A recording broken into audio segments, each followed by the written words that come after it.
ជំរាបសួរបងប្អូនទាំងអស់គ្នាដល់ពេលដល់វេលាដល់ដាក់ចំណុចឲ្យសត្វអកខ្ញុំហើយសូមអរគុណបងប្អូនទាំងឡាយដែលបានទស្សនានិងមើលវីដេអូរបស់ខ្ញុំកន្លងមក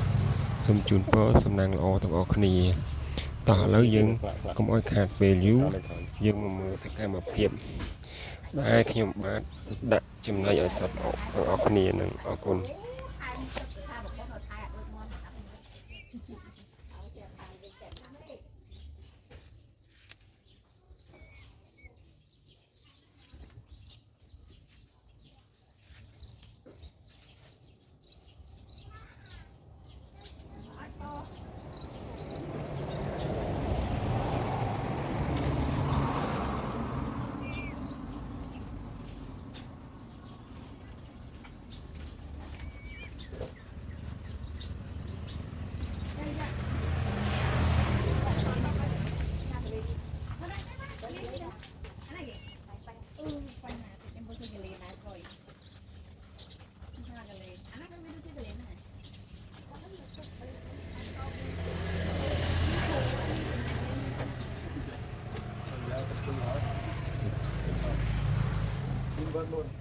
មានต้องมันตู้ข้างนอกบ่บ้างตู้กันตู้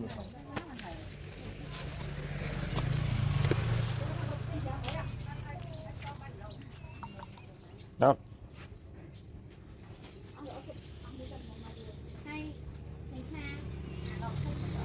ครับ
ครับ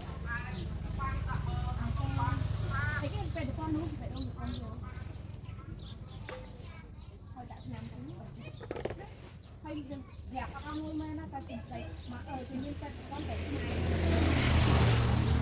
พาถึงไปซัวแต่มาถึงก่อนชอบนะชอบจะให้ไปให้เอาให้เอาเลยนะจะเป็นห้าเป็ดไอ้กระตุ้นคือห้าสมใดเอาเลยไม่สบายคือ